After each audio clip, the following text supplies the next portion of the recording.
Hey, Melissa, can you hear us? Hey there. Yeah, I'm here.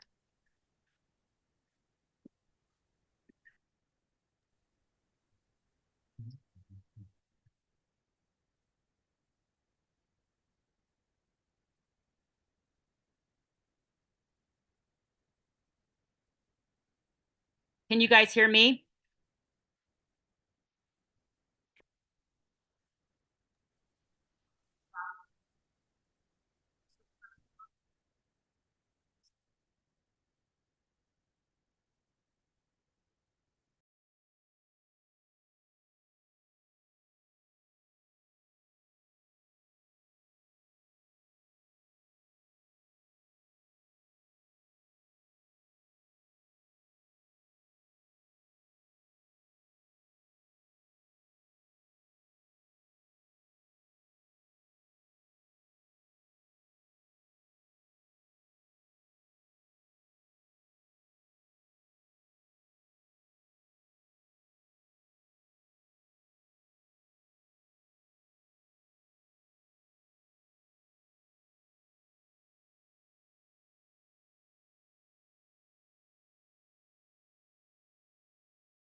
So excited.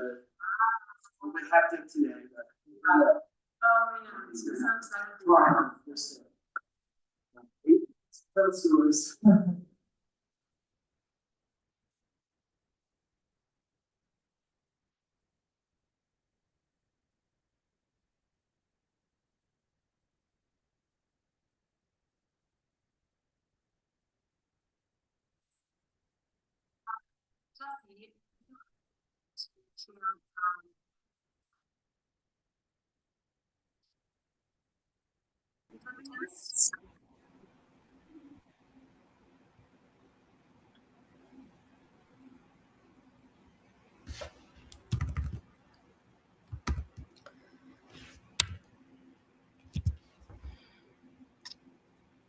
Jesse, can you hear us?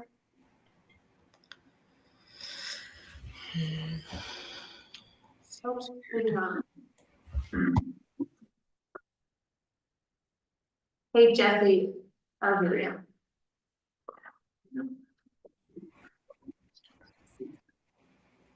Hello, you guys hear me? Can you hear us, Jesse? I can hear you now. Can you hear me now? I had to rejoin. Sorry. No, you are good. Yeah, I can hear you. Okay. And it looks like we have everyone here. So If you want to open it up. Sure. Okay, so it is now 5:05 p.m. Mountain Time, and I call this April 8th meeting of the Historic Review Committee to order, as this is a work session and not a regular committee meeting. We won't follow like regular procedure, but we can still do a roll call. So Lucy, if you want to do the roll call. Yeah, sure. Jesse Rowe, Here. Melissa Childs, Here. Carl Schnicker, Here. Maria Samora here, and Alex Linus is not here, and Mike Garriak. Go. Awesome. And then we also have Bevan Harris with us. Great. Well, thank you all for joining us. I know it's been a while since we've met, so it's nice to be back in the room with you all. As Jesse said, this is going to be a work session, and we are just going to be covering the town's next steps to becoming a certified local government. Before we dive into that, I just wanted to note a few big things that have changed since the last time we've met. The first being that we've adopted a new land use code, and you all have played a large role in the kind of redevelopment of the historic overlay district review process and review criteria. So thank you all for your work in that. And then also through that same process, the name of this committee was changed from Historic Review Committee to Historic Preservation Committee. And the kind of significance of that is that we wanted to, reframe this committee from, being really focused on reviewing applications to more focused on historic preservation. And this is, that action is kind of a result of this committee's input into, their goals, their values, as well as History Colorado, the National Park Services, and CLG's values as well. So any questions on that? Okay, great. Well, then we can jump in here. Lucy, I have just a quick question. You said Yeah. this is also a reflection of the committee's input, this particular committee's input on wanting to do more preservation work. I don't remember us giving that input as a committee. Yeah, just from our conversations that we've had in the past related to, concerns that we didn't want this to be the, quote unquote, good taste committee, and things like that.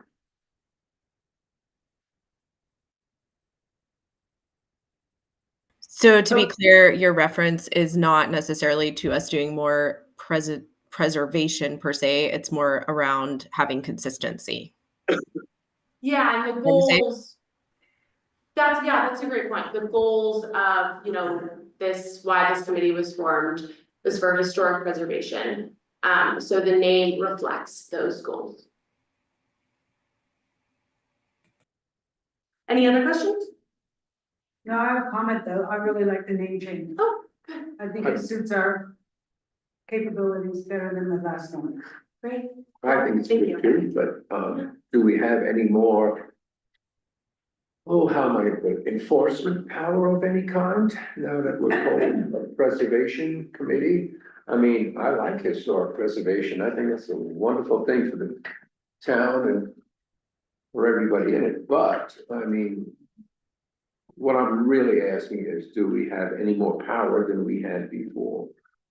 So the rules of the committee are kind of laid out in the land use code, and those haven't really changed.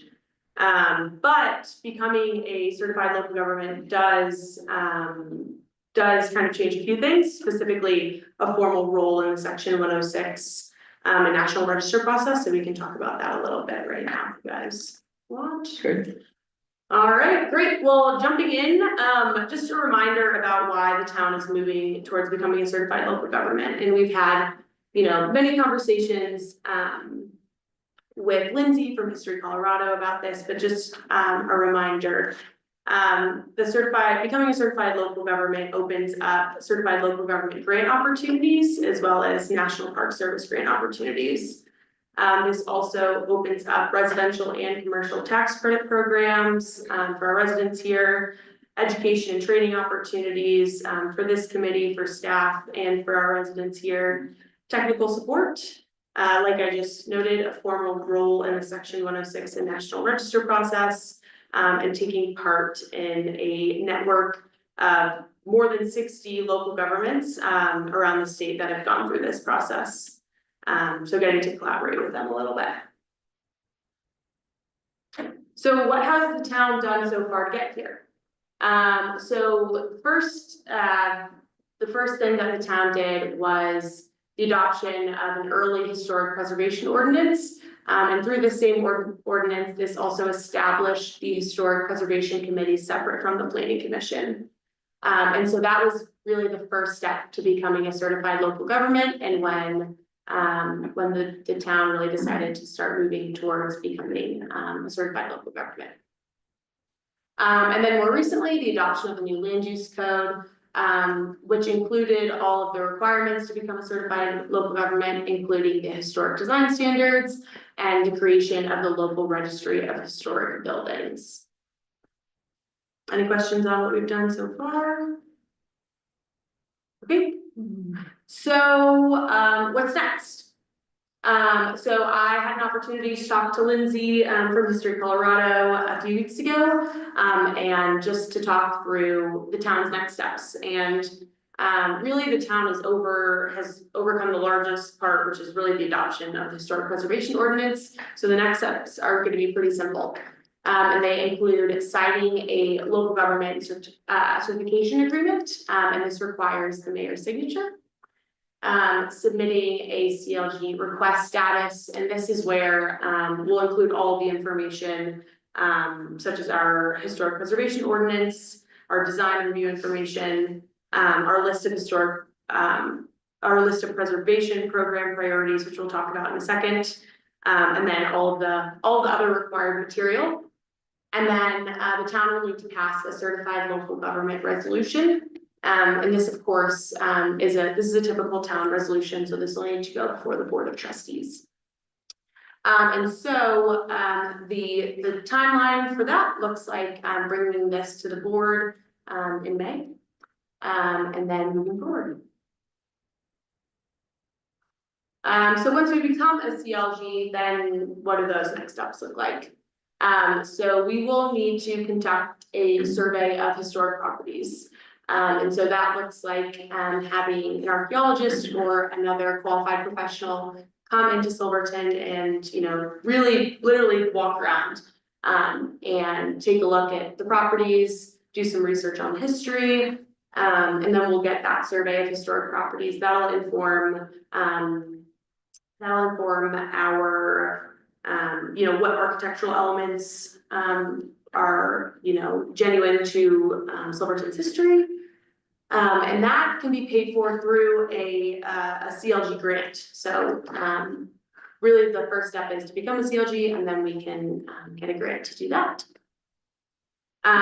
We will also need to establish the local registry of historic buildings. And so that is when property owners can request that their property be put onto the town's local registry of historic buildings, similar to the state's or the country's.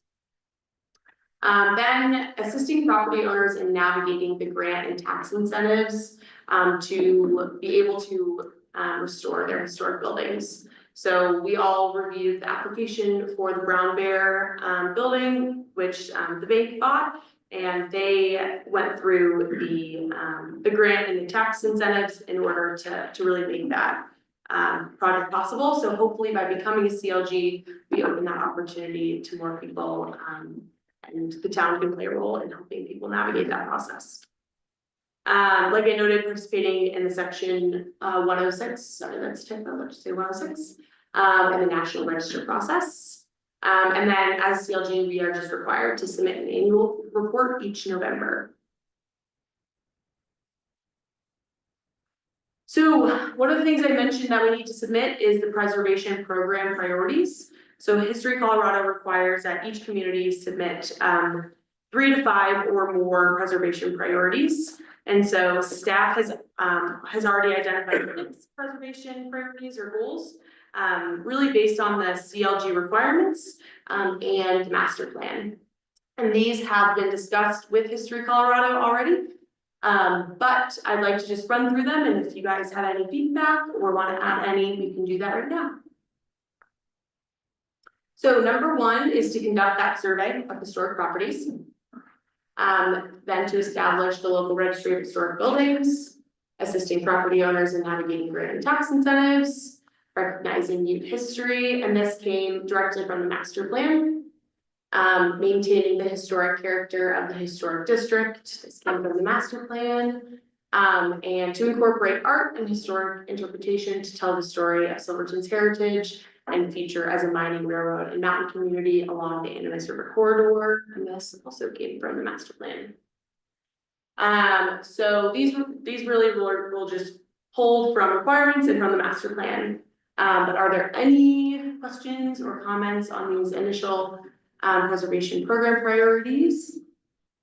Well, as far as making a survey of historic properties, the Historic Society has a booklet that Beverly Ridge wrote. It has a lot of buildings in there. Right, yeah, and so that would be like a great example of a tool that we would give to the person conducting that study, and that would, you're right, that probably is just the study in itself. So, yeah, that's a great point.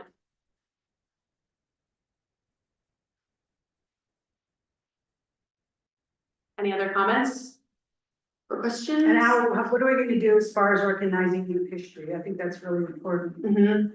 Yeah, that is great. That's a great question. So really, these are just kind of the goals. And then as we progress in our time in certified local government, we can kind of start to prioritize those as needed. And so that would probably look like maybe having the committee make a recommendation to the board to prioritize that whenever the time's right, and then prioritizing it however is most appropriate, whether that's bringing someone in to talk about that, having someone do research, whatever that looks like in that time.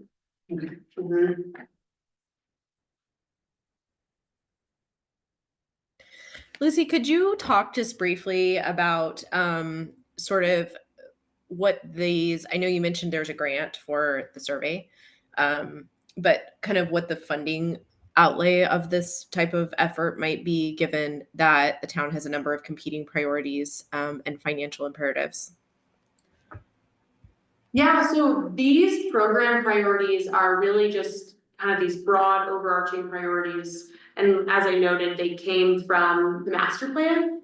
And so these priorities are already kind of in front of the town, they're fair game to the town.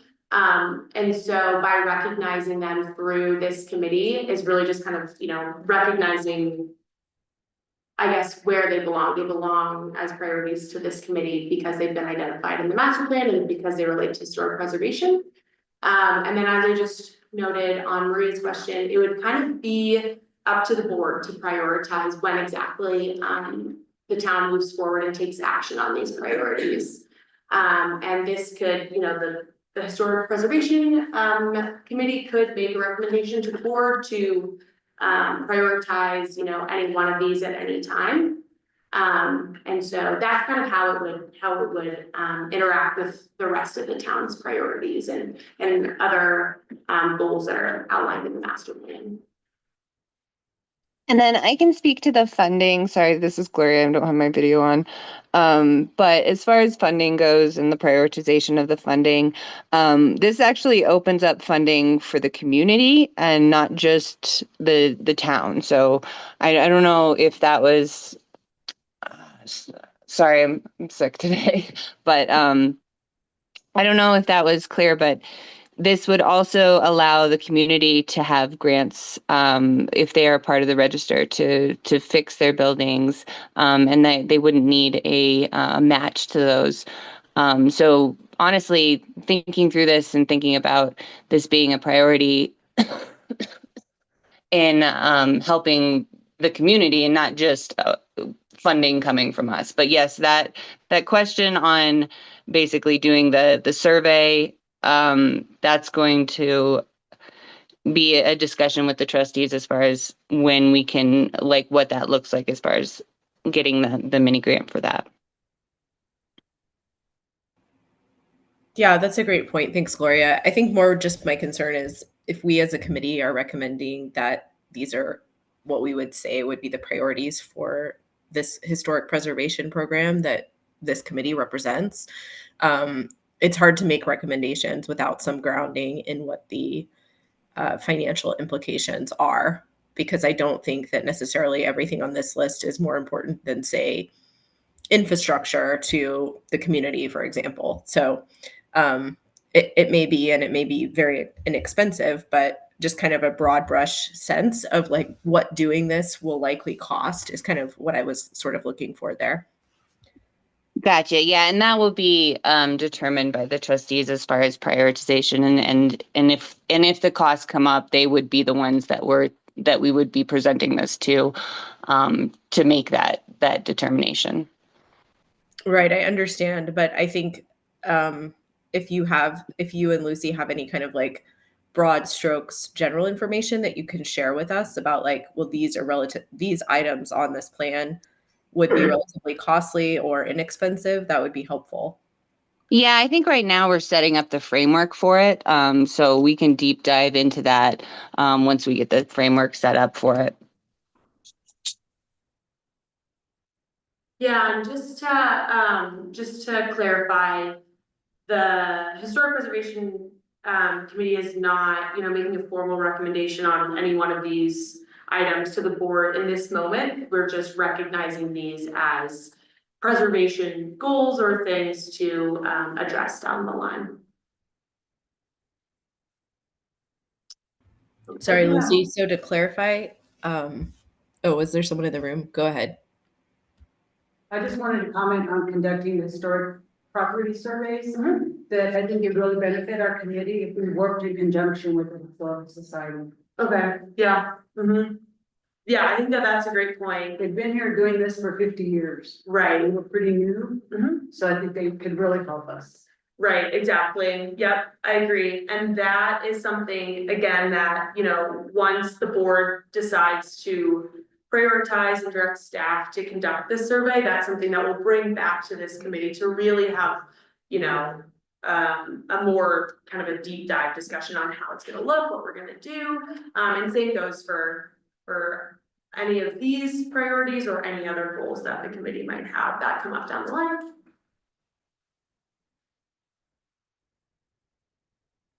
Okay. And yeah, so that's really kind of our next steps to becoming a certified local government. And like I said, if we will bring the resolution and the certification agreement to the board in May to get direction to move forward on that. Are there any other questions about becoming a CLG or next steps?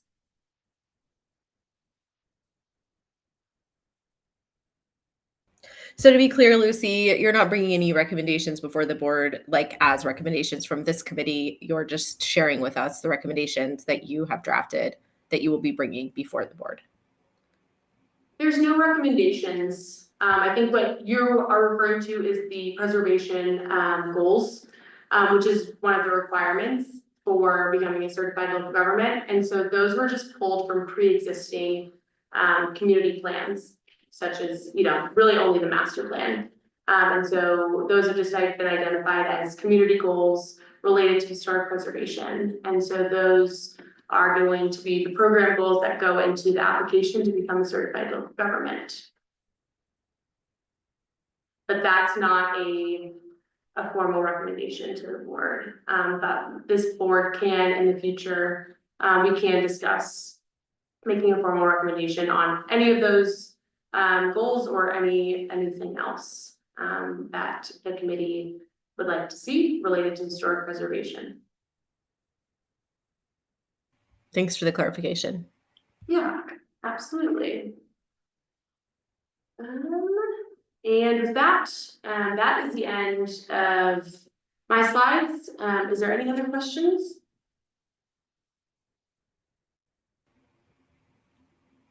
Is there anything that anyone wants to talk about during this work session besides what Lucy brought up?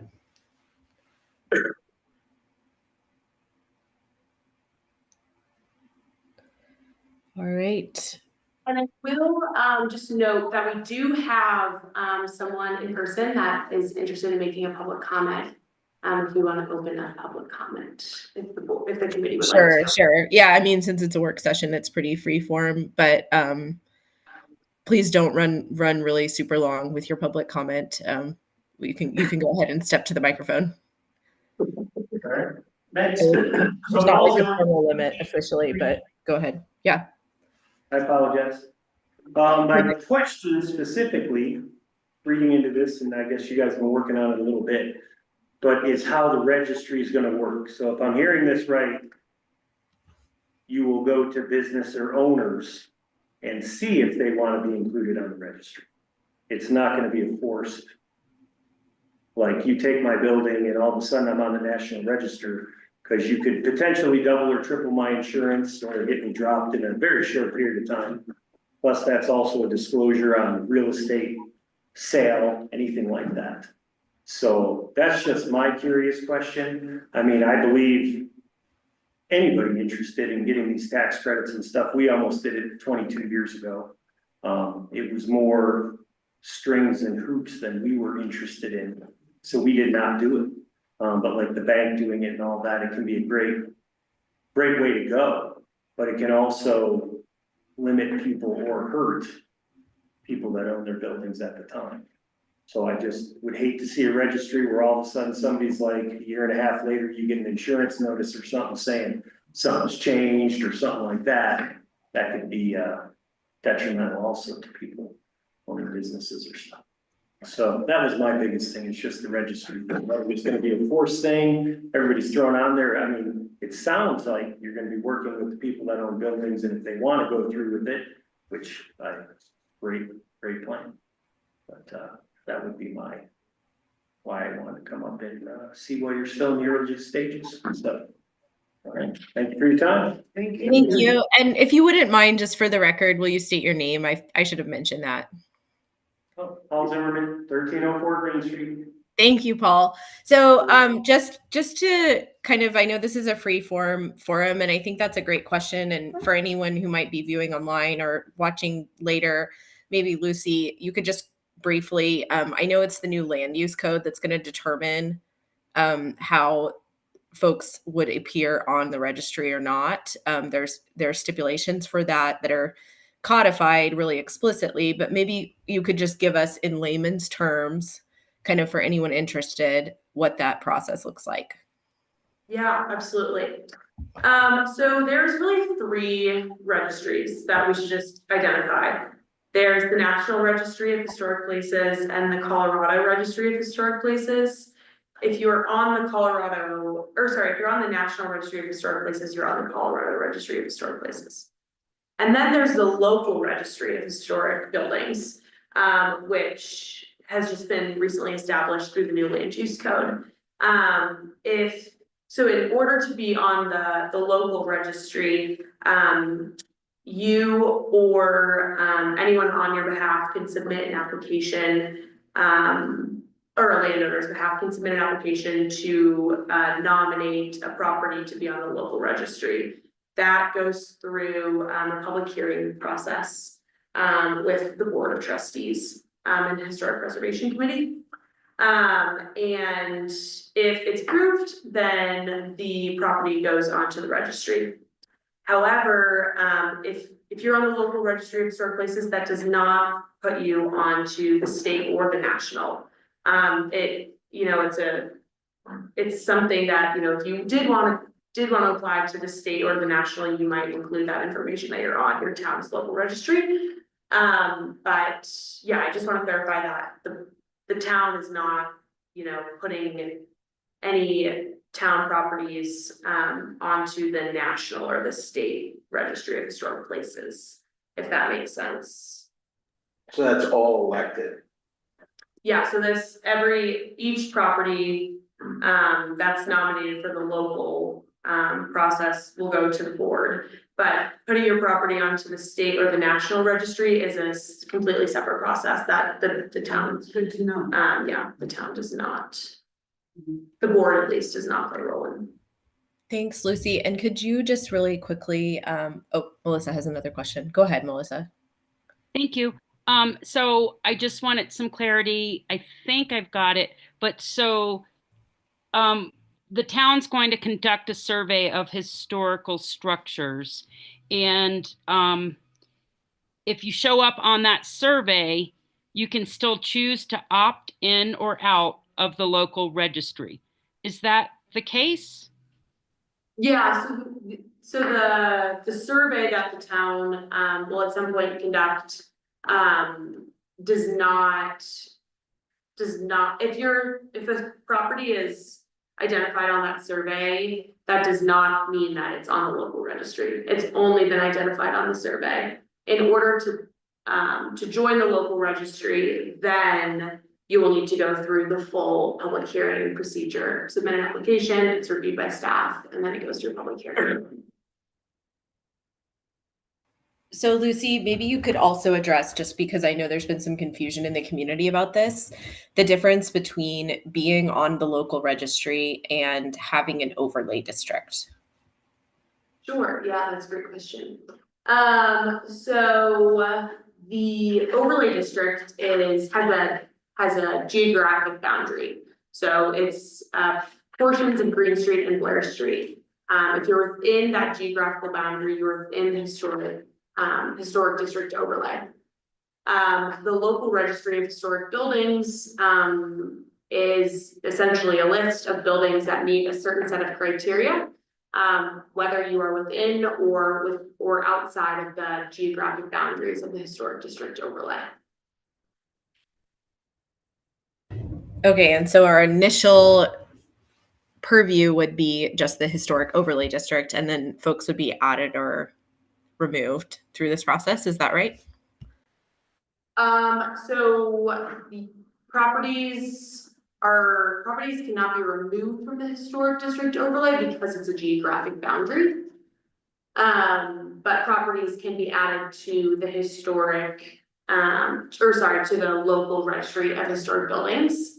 Does that make sense?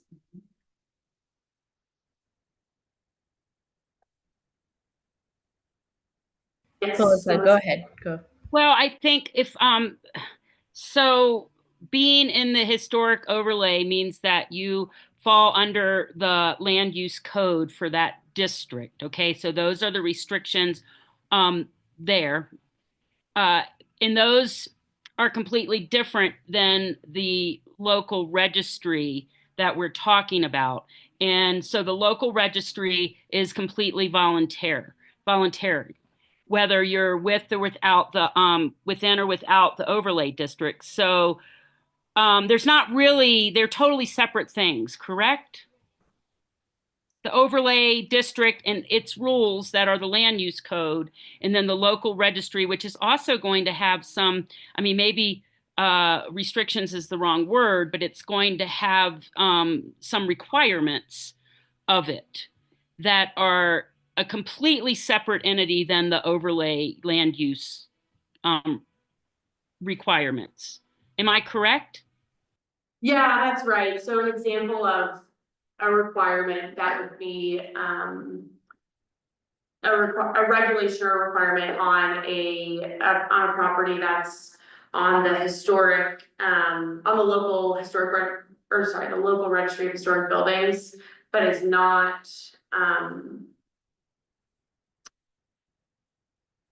how do I think of the best way to say this? So let's for example, let's say you have a property that is not within the historic district overlay, but the property owner adds it to the local registry of historic places.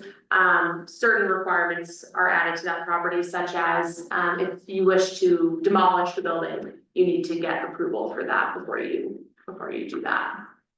So that would be an example.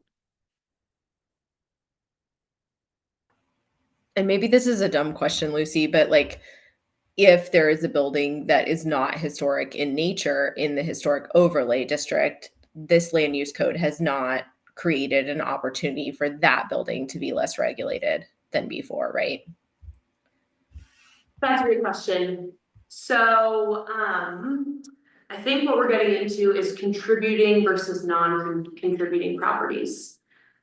So right now, all properties within the historic district overlay are considered contributing properties, since we do not have a survey to show what properties would be contributing versus what properties would not be contributing. So once we have that survey done, we will know which properties within the historic district overlay are contributing versus not contributing. In this land use code, there are certain regulations for contributing properties and non-contributing properties.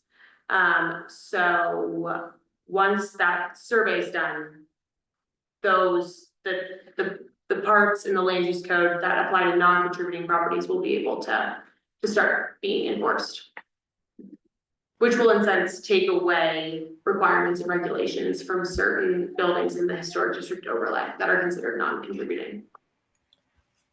So if I'm reading this back to you correctly, please correct me if I'm wrong. There are 3 different types of possible designations now where the rules are variable based on the type. And one is it's in the historic overlay district and it's contributing. Another is it's in the historic overlay district and it's not contributing. And then the third is it's been added to the local registry. And of course, there's also these registries outside of our town for at the national and state level. But within our organization, we need to worry about 3 different types of buildings within the Yes. Historic Preservation Committee. Yep, you nailed that. That's right. I'm curious if anyone else has any more questions about this topic, because I know it was a bit confusing when we were looking at the drafts of the land use code. I was pretty confused myself, and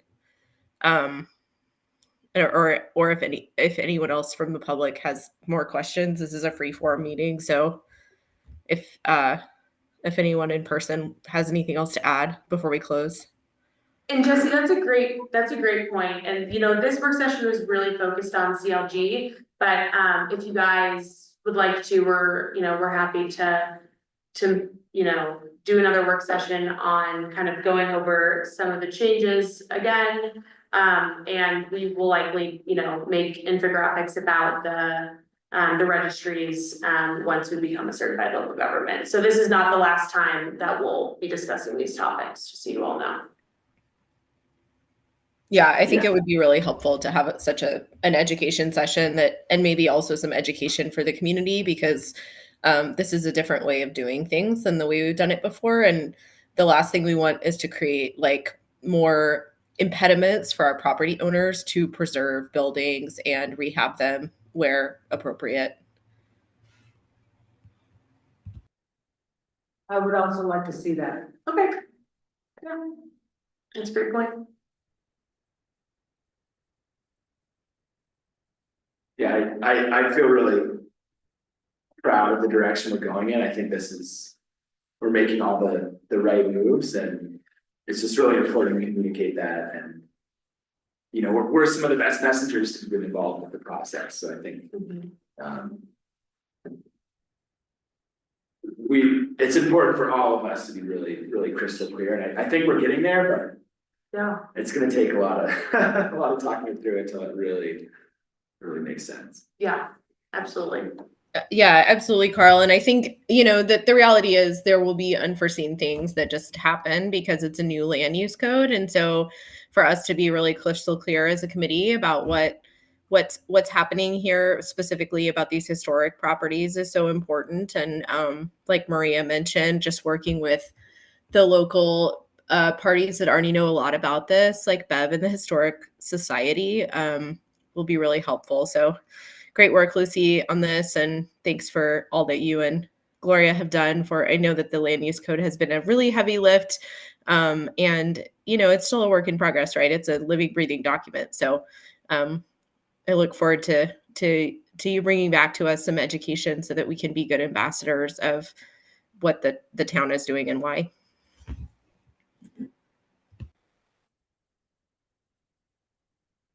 All right. Any other topics before we close?